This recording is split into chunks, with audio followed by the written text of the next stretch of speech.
नमस्कार। मैं डॉक्टर शिखा त्रिपाठी आज जिस विषय को लेकर उपस्थित हुई हूँ उसका शीर्षक है बिहारी का काव्य वैभव। रीतिकालीन कवियों में बिहारी को सबसे अधिक आदर प्राप्त हुआ और उनकी बिहारी सतसई की बहुत सी टीकाएं भी लिखी गई हैं। हिंदी साहित्य में बिहारी संबंधी एक अलग साहित्य ही निर्मित हो गया है। इसमें कोई संदेह नहीं है कि बिहारी जैसी लोकप्रियता बहुत ही कम कवियों को प्राप्त हुई है और कदाचित इसीलिए श्री राधाचरण गोस्वामी ने उनके संबंध में लिखा है, यदि सूर सूर तुलसी शशि उडगन केशव दास है तो बिहारी पीयूष वर्षी मेघ, जिसके उदय होते ही सबका प्रकाश आच्छन्न हो जाता है और जिसकी दृष्टि से कवि कोकिल कुहकने, मन मयूर नृत्य करने तथा चतुर चातक चहकने लगते हैं। फिर बीच बीच में जो लोकोत्तर भाव में विद्युत चमकती है, हृदय छेद कर देती है। यद्यपि बिहारी सतसई के पूर्व ही ब्रज भाषा का सौंदर्य कई रचनाओं में दृष्टिगोचर लेता है, परंतु सुंदर सुव्यवस्थित साहित्यिक ब्रज भाषा बिहारी की सतसई में ही देखने को मिलती है। वैसी बहुत कम कवियों की कृतियों में देखने को मिलता है जो रूप हमें बिहारी के सतसई में देखने को मिलता है। लोकनाथ द्विवेदी ने शिलाकारी ने बिहारी की भाषा के विषय में उचित ही लिखा है। वे कहते हैं कि शब्दों का प्रयोग सतसई में बड़े ही अच्छे ढंग से वजन तौल कर देश काल पात्र का ध्यान रखकर किया गया है। बिहारी की भाषा में मनोभावों का प्रतिबिंब निर्मल दर्पण की तरह छलकता है। बहुत थोड़े गंभीर अर्थ में ध्वनित करने वाले सुंदर प्रचलित शब्दों की सुंदर सजावट, रसानुकूल भाषा का प्रवाह, मुहावरे की तेजी आदि सभी दर्शनीय हैं।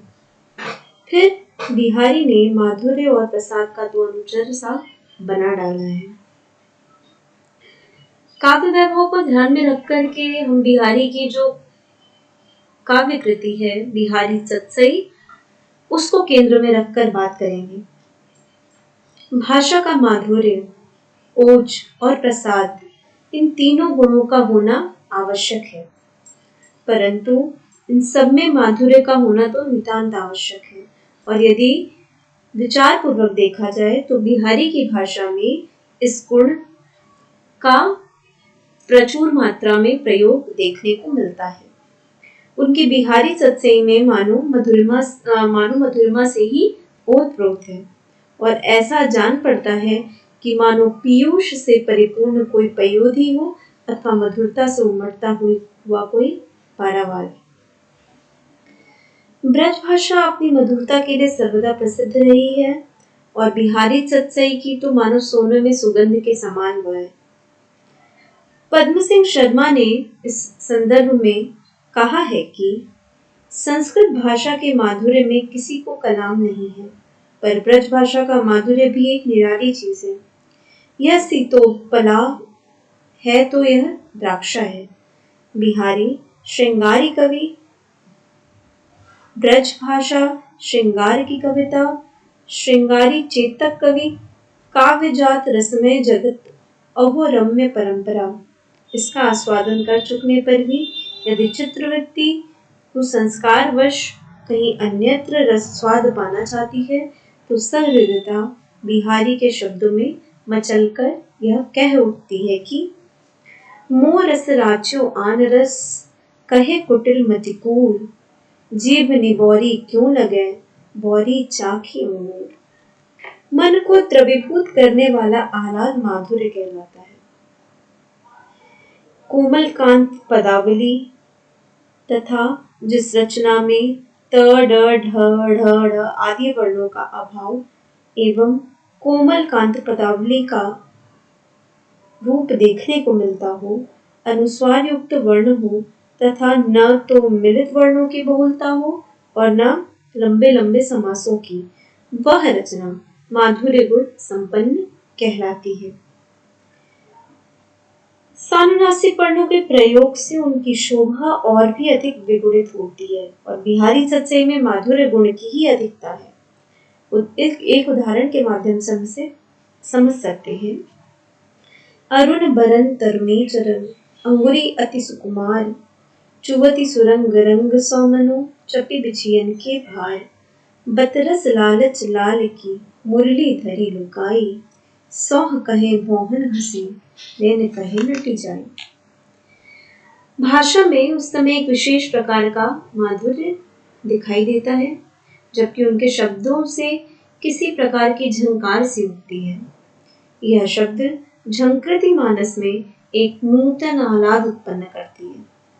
जिस प्रकार घनानंद के कवित्व के चरण की उस उक्ति में आनंद निधान सुखदान दय में धीमी धीमी मृदंग ध्वनि से कर्णगोचर होती है, उसी प्रकार बिहारी के इस दोहे में, जिसमें घंटा बांधे हुए मतंग के चलने और वायु के संचरित होने की सी ध्वनि निकलती है, वह बहुत ही मार्मिक और आह्लादित करने वाला है। रनित भृंग घंटावली जरत दान मंदीर मंद मंद आवत चले कुंजर कुंज सुनीर।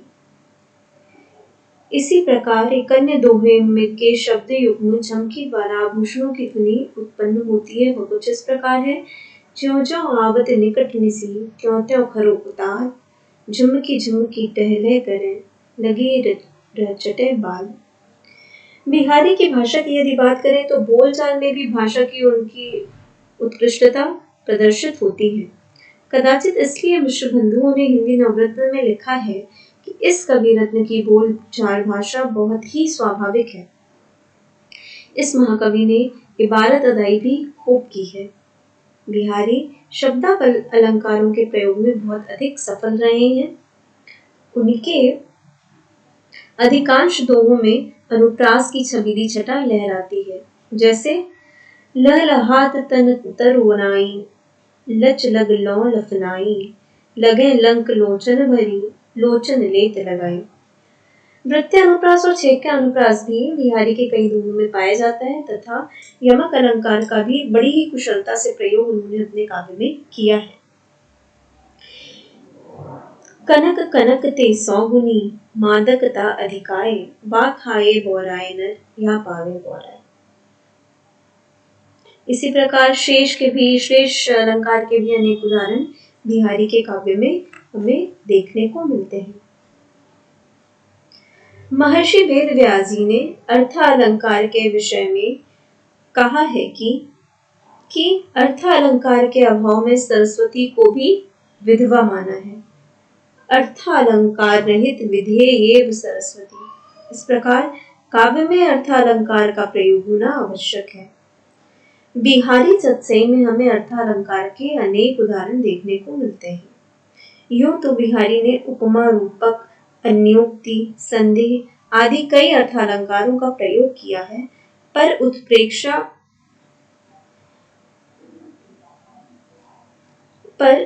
अधिकता उत्प्रेक्षा की ही और रूप वर्णन में उसकी ही सहायता ली गई है। जैसे जब वह ये कहते हैं कि सोहत ओढ़े पीत पटु शाम सलोने गात मनो नीलमणि सैल पर आतप पर्यो प्रभात। बिहारी मुहावरे की बंदिश में भी पूर्ण सफल रहे हैं।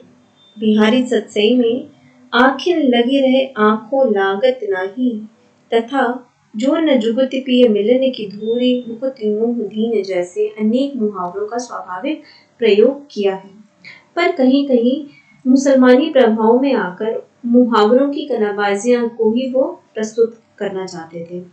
मुहावरों के प्रयोग के साथ साथ बिहारी के लाक्षणिक प्रयोग भी उल्लेखनीय हैं और बिहारी सतसई में सामाजिक पदावली के भी दर्शन हमें होते हैं।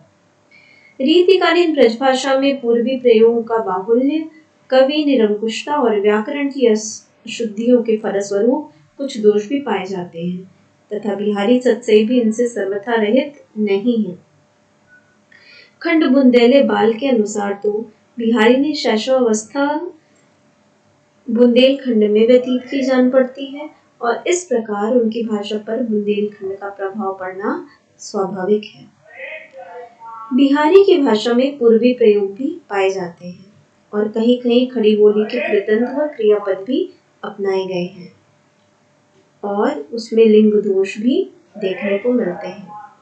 एक ही शब्द को यदि कहीं स्त्रीलिंग माना गया है तो उसी शब्द को दूसरे स्थान पर पुल्लिंग कहा गया है। परंतु इतना अवश्य है कि बिहारी ने शब्दों को बहुत विकृत किया और एक या दो विकृत शब्द ही उनकी भाषा में उपलब्ध होते हैं, अन्यथा सर्वत्र ही स्वच्छ सरस सजीव शब्दावली भी उनकी काव्य में देखने को मिलती है।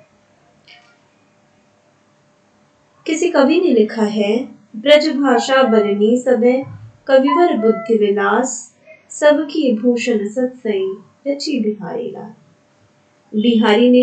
बिहारी सत्सई में काव्य कला कुशलता का परिचय दिया है। लगभग 700 दोहों की सत्सई ने बिहारी को कीर्तिशाली बना दिया। अतः इससे सिद्ध होता है कि किसी भी कवि की कीर्ति उसकी कृतियों के परिमाण पर आधारित नहीं होती, बल्कि उसके गुण पर निर्भर करती है। बिहारी का कल्पना क्षेत्र विस्तृत या अंतर हृदय पक्ष और कला पक्ष दोनों का निखरा हुआ स्वभाव सत्सई में दृष्टिगोचर होता है। रीतिकाल को श्रृंगार काल भी कहा जाता है, जैसा मैंने आपसे पहले भी चर्चा की है, क्योंकि श्रृंगार की प्रधानता तत्कालीन काव्य कृतियों में देखने को मिलती है।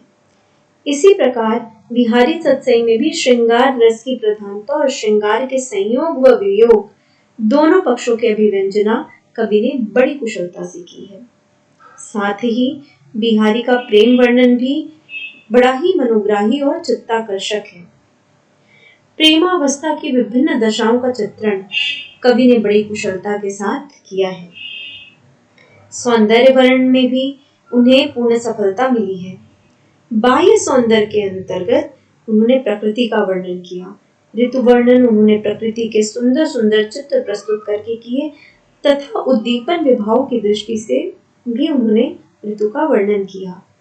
साथ ही साथ मानवेतर सौंदर्य वर्णन भी कलापूर्ण और दर्शनीय है और नक्षत्र वर्णन भी उन्होंने किया है। नेत्र संबंधी दोहों में उनकी काव्य कला निखर से उठी है और वर्णन में भी उन्होंने अलंकारों की सहायता में सौंदर्य का जीता जागता वर्णन उपस्थित किया है। बिहारी की भाव व्यंजना भी मनोहारिणी है और उनके दोहों में बहुज्ञता का आभास भी मिलता है।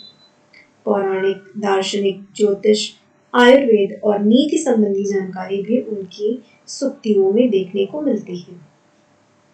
यद्यपि नायिकाओं का वर्णन करते समय कहीं कहीं बिहारी ने भी अश्लील और कुरुचिपूर्ण उक्तियां व्यक्त की हैं, परंतु ऐसे प्रसंग बहुत कम हैं।